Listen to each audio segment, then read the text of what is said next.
There I am. All right. Uh, so things are looking a little different right now. I'm using the webcam on my new computer. This is the computer that used to belong to my stepfather who passed away back in March. And my mom wound up giving me this computer, and you see a lot more on my couch than you could when I was recording with my phone. So that means I have to clean up my couch. Remember how I was always joking about how cluttered my couch was? I wasn't joking. It's really cluttered.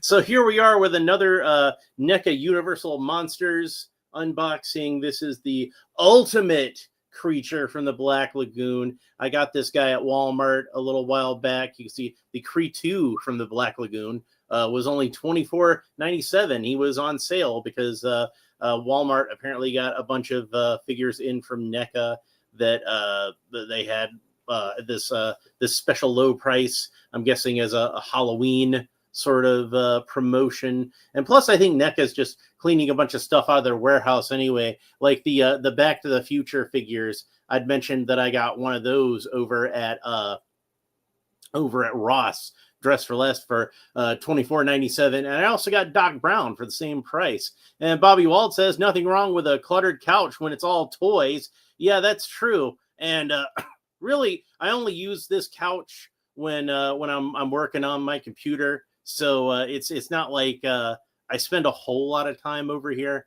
So, but you can see there's like big stacks of stuff that some of these are ones that have already been opened. Some of them are ones that need to be opened.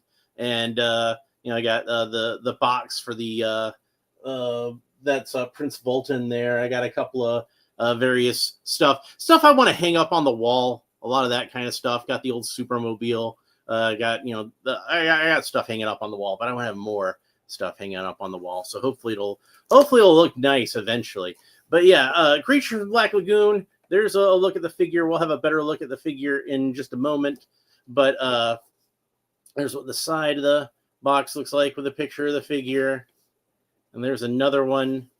And there's what the back of the box looks like. The front, of course, is a vintage poster with the creature capturing Julia Adams and our heroes chasing after our alleged heroes chasing after the creature with the knife. I don't know about you, but I always rooted for the creature. I always thought he was the cool one.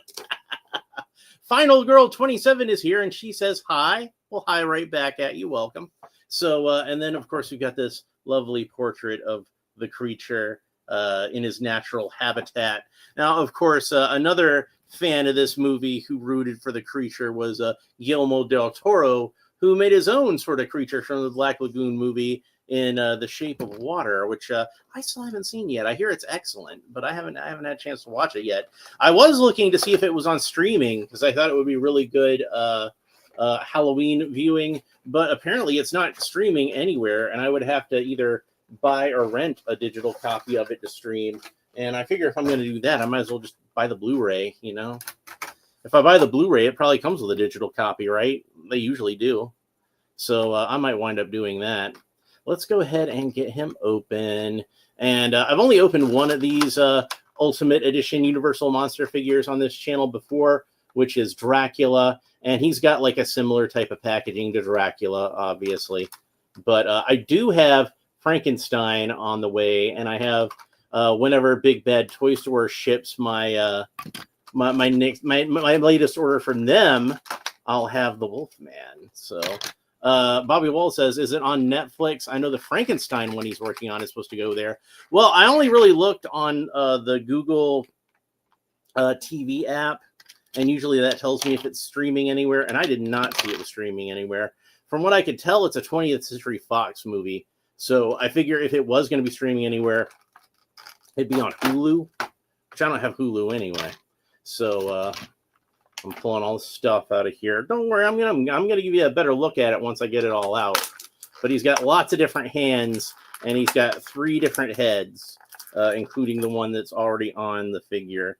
So I'm gonna pull out all these hands, and well, he's got. I said 3 different sets of hands, but I meant like besides the ones that are actually on the figure. So he's actually got 4 different sets of hands and 3 heads, one of which is on the figure. And then I'll go ahead and use the snips to get the Gill Man out of here. So when I was a kid, the first of the movies I actually saw was the second one, which was Revenge of the Creature. And that was a big deal when they were showing it on TV because they were actually going to show it in 3D. And you could go by, in my area, it was Turtles Record Store, and pick up your free 3D glasses, which had an image of the creature on there. And of course, that movie is also famous for being, there's more rubber tabs around his shoulders. I didn't notice those. That movie wound up being the, if not the first appearance, one of the first earliest appearances of Mr. Clint Eastwood in a motion picture. He has a small role as a scientist.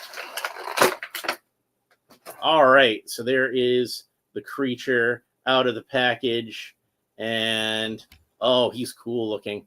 So I have been slowly acquiring also the NECA glow-in-the-dark figures. I've done unboxing videos on here of the glow-in-the-dark versions of Frankenstein and Dracula and the Wolfman, so you can find those if you're interested in watching them. But I was looking into getting some of the rest of them if I could, and I actually now have Bride of Frankenstein and Phantom of the Opera, and I have The Mummy on the way. But unfortunately, I'm not going to be able to get Creature from the Black Lagoon because that one is just very cost prohibitive. He is expensive. Like the cheapest one I could find was like $100, and I'm like, I don't know if I want to spend $100 on a carded action figure that I'm going to open. So I guess I'll just have to be content with my non-glowing Creature from the Black Lagoon. But like I said, I have Bride of Frankenstein, so she's going to be coming up. I have Phantom of the Opera, so he's going to be coming up, and I have the Mummy on the way, so I will have more glow-in-the-dark NECA monsters, which are my favorites.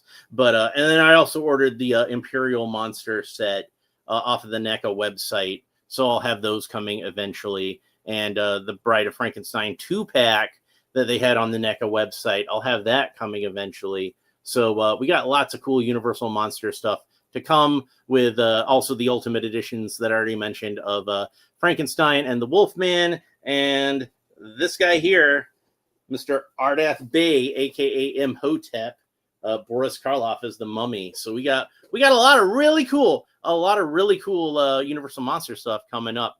Bobby Wald says, what would be cool is if there was a glow-in-the-dark Frankenstein lab table with lighting effects to explain the glowing. They actually did do the Monsterizer play set for the NECA figures, and you can get that, and I believe that does have some glow-in-the-dark parts, as well as like a light that energizes your glow-in-the-dark figures. So it's on the NECA website. You can still get it. It's still there. I was seriously thinking about picking it up. So, man, there's going to be a lot of cool articulation to talk about on this guy. Okay, so before we get too into that, let's talk about the accessories. And the only accessories he comes with, like I said, are extra parts. Now, real quick, though, here's the head that comes on the figure, and it's just kind of a neutral expression. And then he's got hands that are kind of splayed out like this. So there's different poses for the hands. So these are like even more sort of splayed out, very flat. And then these are kind of a little more clawed in. This is like the scene that they show in the earliest scenes where you see the creature in the movie, and it's just his hand reaching up at the beach, the da da da, like that music. Like when they weren't really ready to show the creature yet, but they wanted to still, let you know there's a monster in the movie. So there you go. And then these hands are kind of like a little more gesture-y, sort of grabby. These are like, you can imagine him kind of trying to grab Julia as she's swimming through the water there. So those are nice. And then the other heads we have one with a slightly more open mouth, and then one with a very wide open mouth. It's a little more menacing. The Easy Creature didn't have any teeth. He just kind of had like a regular fish face. And there's a tendency with like some kind of more modern update type versions of the creature, like in the 80s in the Monster Squad, they wanted to make him look a little more like a piranha. So he had like a mouthful of fangs. But honestly, I think he's this is a classic look. You can't really improve on this. This is what the Creature from Black Lagoon looks like. And while there have been other Gillman type creatures, you know, like I mentioned Monster Squad, I mentioned Shape of Water, even Guillermo del Toro. That wasn't even his first Gill man, because he had Abe Sapien in Hellboy, which, you know, that was created in the comic by Mike Mignola. And you know, Creature is a very popular character, and he is copyrighted. He's not public domain, but I guess the idea of doing a fish man is public domain enough. You can do whatever kind of creature you want to. Finder Girl 27 says, I like the head that's on it in the box. Yeah, it's like they're all really good heads. I don't know which one, honestly, I like the best, but I think I'm going to stick with this one for now, just because. But it's nice to have other heads. Maybe I could put this guy on another body and have Uncle Gilbert from the Munsters. But I think I am going to swap out at least one of the hands for one of these other hands from the set, because that way we can have two different hands on here, and that'll be cool. So there we go. That'll give him a little more. There we go. All right. So and it does not appear like this jaw is jointed or anything like that, which that would have been cool. But since you got the different heads, I don't know if it's really necessary. And you can see he does have the fin all the way down the back, just like the creature in the movie, and it continues on into the neck joint and into the head. So if you kind of overlap them a little bit, like there, like it looks like one big fin, but it actually is a few separate fins. So let's go ahead and well, first, real quick, I want to talk a little bit about the paint job. Now, with Creature, you probably could have got away with you know, just painting, just having a plain green figure. But NECA, you know, they ain't gonna do that. Like the original Creature figure from back in the 80s, the Remco one, that one was in solid green. And of course, the glow in the dark one was solid glow in the dark green. But this one, you know, it looks like it's molded mostly in this kind of dark green color. I think it's a really good shade for him. And then you got some lighter green kind of brushed onto them, and some darker green wash. There's a lot of good detail to them. And then my personal favorite is they give them like a little bit of gold sort of dry brushing on there. And that really helps to bring out some of these scales. And I believe that that is accurate to how they actually did the suit in real life. I think it actually did have some gold detailing to it, if I remember correctly. I could be mistaken. And he's got red lips, which I never really imagined the character as having red lips. But I was watching him in a black and white movie, and I don't know if he's actually supposed to have red lips, or they just gave him red lips because they thought it looked good on camera. But regardless, the figure absolutely does have some red lips, and that extends to all the rest of the heads as well. His eyes are very nicely painted in. You got the whites of the eyes, and then the pupils and the irises and all that kind of stuff. A lot of great detail. It's what we've come to expect from NECA. As Final Girl points out, the details are great because it's NECA. And, you know, what else do you expect NECA to do? I imagine if I could afford that glow-in-the-dark Creature, he's probably just like a straight-up, you know, green plastic. But of course, that's supposed to be like an old school figure. But even then, a lot of times the old school figures, like the Flash Gordon figures that you see back here, like these guys have like a lot of paint washes and things on there, even though it's based on like the more simplistic action figures of the 1970s. So I guess it just depends on what they feel like doing. So let's go ahead and talk about the articulation on this guy. And he's got some crazy articulation. So Creature can only look up about that far. He can look down about that far. Kind of tilt his head kind of quizzically from side to side, probably when he sees a bathing beauty. Rotate the head all the way around. And of course, like I said, there's like an extra neck joint where the neck meets the shoulders. So it's jointed where the head meets the neck and where the neck meets the shoulders. He's got that kind of cool NECA torso articulation, so you can move him any which way you want to get some really cool sort of swimming poses out of him. A lot of cool stuff you can do with this guy, no doubt. And then, of course, the arms rotate all around with their shoulders. They're going to kind of bump into the shoulder armor that's here. You know, he's got like lots of the armor, not armor like a suit of armor, but armor that's actually built into the character. His skin is armor. He's got these scales and everything. So, and then the arms can raise up to the sides about that far. But I really like the spikes on there. They really went all out on this guy, and he looks just like in the movie. So, and then he's got not quite a bicep cut, but basically functions like a bicep cut. So it rotates all the way around, like right where this joint is. You see where that joint is? And then he's got like a single joint of articulation at the elbow, which bends in about that far. And I think this joint actually kind of moves that way a little bit too. So it almost works like a double joint, but not quite. And then this joint here, it looks like it's supposed to rotate all the way around, but it seems like it's kind of stuck on mine. But that's okay, because like since it rotates at the bicep, it doesn't really need to rotate here. It would just be like a little extra piece of articulation. So the wrists rotate all the way around, and they have a horizontal hinge on them. So those rotate all the way around. Those move back and forth like that. So that's how that goes. Creature can kick up about that far. And if I didn't point this out before, it does rotate all the way around where the rib cage meets the abs and where the abs meet the waist. And he's got these kind of rubbery sheaths over these parts.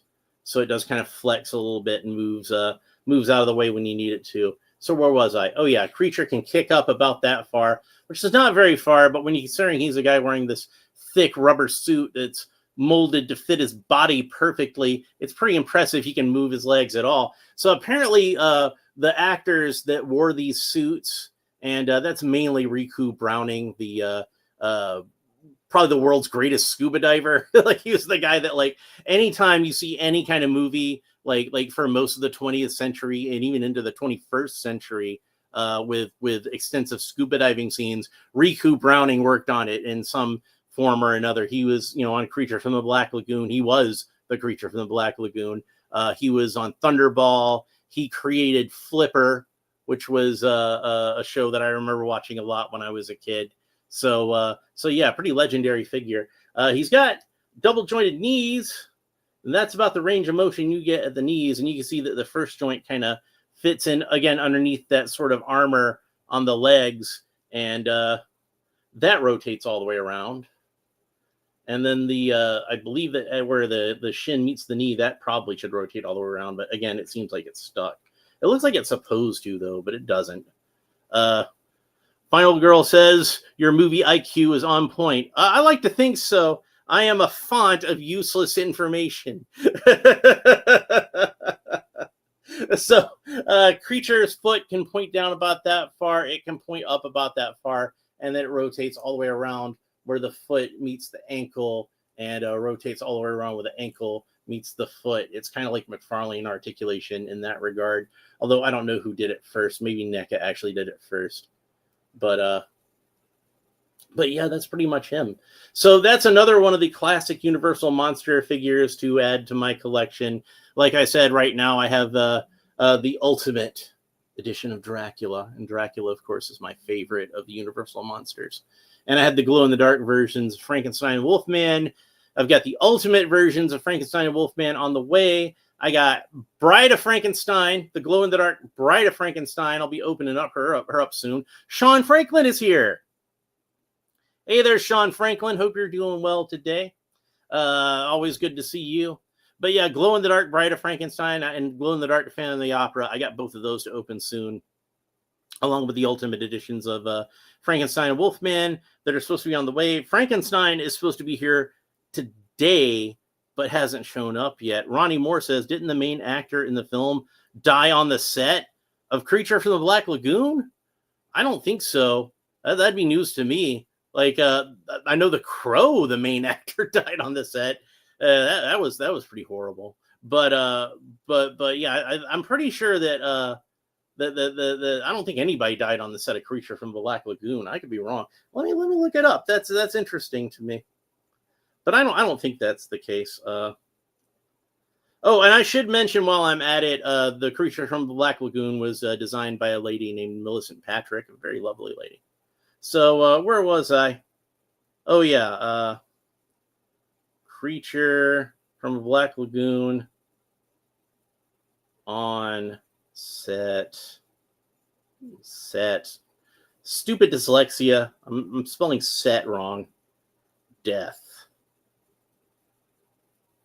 Let's see if according to Google, there were no deaths of actors or crew members during the filming of Creature from the Black Lagoon. Well, that's good. Sean Franklin asked, do you like Poltergeist 1, 2, 3 remake? I really like the original Poltergeist. I don't think I've ever actually seen Poltergeist 2. I saw Poltergeist 3, but it was like a really long time ago. Like a really like it was like when it was first running on HBO, like that kind of long time ago. But I really liked the first Poltergeist. I never saw any of the sequels or the remake, other than, like I said, I saw 3 like a really, really long time ago. I should probably revisit those sometime soon. I would, at the very least, like to watch the first one again. And come to think of it, like I said, I don't think I've seen any of the sequels, except for, like when I was a kid, I saw the third one, and I don't barely remember it. But I remember enjoying it at the time, but I was like 10 years old, so what the hell did I know? Bobby Wald says there was the guy who got crushed by a helicopter in the Twilight. Yeah, that's right. God, what was that guy's name? Jennifer Jason Leigh's dad. Crap, now I'm drawing a blank on his name. So, and I actually like that movie, but that kind of cast a pall over it. But my favorite part of that movie, it should be no surprise to anybody who knows what my favorite Twilight Zone episode is. My favorite part of that movie is the John Lithgow part, because that's my favorite episode of the original show, the Shatner episode. And I'm a big fan of the Third Rock from the Sun episode, where Shatner guest stars on it, and they go to pick him up from the airport, and they're like, "How was your flight?" And he's like, "It was terrible. There was something on the wing of the plane." And John Lithgow's like, "The same thing happened to me." That was some good stuff. Let's see. What was it? Vic Morrow. I remembered his name. I didn't have to look it up. All right, so I'm missing stuff. Final Girl says, I ordered a Neca mystery horror box. I'm super excited to see what I'll get. Well, I'll look forward to hearing about that. I hope you get some really cool stuff. Bobby Wald says, okay, I already read that one. Final Girl says, I thought Poltergeist 2 wasn't really bad. And then Ronnie Moore says, I had the Aurora model kits of the creature from Black Lagoon when I was a kid. Those Aurora model kits were awesome. I hope they repop them again sometime soon, because I'd like to see them. Sean Franklin says that Poltergeist 2 and the remake are on Tubi. So there's a place where I can watch those, But I still want to watch the first one first. So I'll look into seeing if I can find that one anywhere. But thank you, Sean Franklin. All right. So, I think that's pretty much it for Creature from the Black Lagoon. Great figure. Glad to finally have him in my collection. It was really lucky that I was able to find him at Walmart for that sale price. And they only had one other Universal monster figure there, which was the Wolfman. But that was one where it was like the black and white version, and I would have rather had the color version. So that was when I went and looked and see if I could find one for a good price online. And the cheapest one I could find was on Big Bad Toy Store. And I already had stuff that I was getting from Big Bad Toy Store anyway. So I'm like, well, might as well add that to the pile. So that hasn't shipped yet, but hopefully it'll ship soon. I would like to have that before Halloween, since I am trying to get as many of these monster figures open before Halloween. You know what? I should have put all these hands and heads and everything in the box before I closed the box up, and I didn't even think about it. But yeah, I really liked the first Creature from the Black Lagoon. That one obviously is a classic. And I kind of feel like the second one was a worthy sequel. But the third one is just kind of depressing to me, because that's the one where they surgically amputate his gills and everything, and I just feel bad for him, and I can't watch that movie. It makes me too sad. I'm sorry that I'm sad for a scuba diver in a rubber fish outfit, but there you have it. That's just I can't help but feel the emotions that I feel, and I'm man enough, I'm secure enough in my masculinity to admit that I felt a little something for the creature when he was forever separated from his habitat. That was just a sad ending. I didn't like the way that turned out for him. And then they never made another Creature movie after that. But I like to think that, the creature seemed to die at the end of the first movie, and then he came back. So I guess he regenerated. So maybe eventually his gills and everything regenerated, and the creature was able to swim away to live another day. I mean, he did show up in the Monster Squad, and he had fangs by then. So Anyway, thanks for everybody for stopping by. I hope you enjoyed the episode. If you did, please make sure that you like and subscribe and all the fun YouTube stuff down below. Leave a comment. Let me know what you think about the creature from the Black Lagoon, both the character himself and this figure specifically, and what you think about the creature movies. Which ones were your favorite? Did you enjoy Shape of Water? Is that the one you definitely recommend that I pick up? I definitely want to pick it up. Final Girl says that movie, I totally agree with you. Yeah, it's totally sad. So yeah, see, she knows what she's talking about. But anyway, that's it for this episode. Hope you enjoyed it. I'll be back next episode with another Universal Monster figure to open up, because I know I got a few of those, and I've still got the Mego Nosferatu figure, so I've got that one to open up. So we're gonna have lots of cool stuff to open up this October for Halloween, and we'll probably have some other figures too. I know I've got a lot more Masters of the Universe, G.I. Joe, things like that. So if I run out of monster stuff to open before Halloween, I'll probably do some other stuff and save at least one figure to open up actually like closer to Halloween, if not on Halloween day, then sometime around there. And of course I got one other figure that I want to open up this October, because we got Marty McFly over here. I want to open up Marty McFly on October 15th, and I want to open up Doc Brown on November 5th. So that's my plans for those. Bobby Wald says it's about time for the creature from Black Lagoon get some cereal. Boo Berry got one before he did. Yeah, and I don't even know if Boo Berry is supposed to be any kind of specific monster at all. I'd seen one where somebody made them into more realistic versions of the Universal monsters, and obviously, Count Chocula was Dracula, and Frankenberry was Frankenstein, Boris Karloff, that kind of thing. And they had made Phantom of the Opera, the Lon Chaney Phantom, into Boo Berry. I thought that worked really well. But if you watch the old commercials, Boo Berry was kind of based off of Peter Lorre. So I don't know if he was based off of any specific monster or not, but he was definitely based off of that actor. Final Girl 27 asks, how often do you have episodes? And almost daily, almost, but not quite daily. I try to do one every day, except for Sunday. I usually take off. But sometimes I even do one on Sunday. Sometimes I miss other days. Today's Monday, so I'll probably have another episode tomorrow and probably another one after that. So, but it depends. Sometimes I'm just tired and don't feel like doing anything. But I do a lot of superheroes, and I do a lot of I got a lot of G.I. Joe stuff to open up right now, and I got a lot of Masters of the Universe stuff to open up.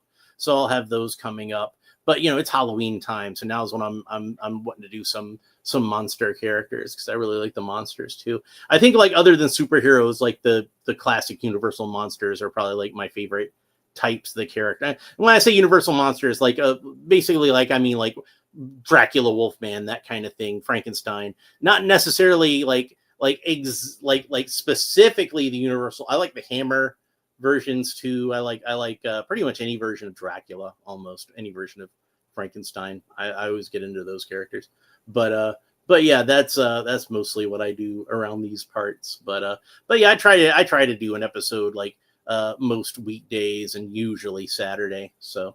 But anyway, that's it for this episode. I hope you enjoyed it. If you did, please make sure that you like and subscribe and all the fun YouTube stuff down below. Leave a comment. Let me know what you think about this character. Make sure, though, that you like and subscribe, because YouTube likes it when I say like and subscribe. That way more people like and subscribe. And when more people like and subscribe, I have more people that I can tell to like and subscribe. And they bump that up in the algorithm, and the channel grows, and more people can watch the videos. And we all want that to happen, right?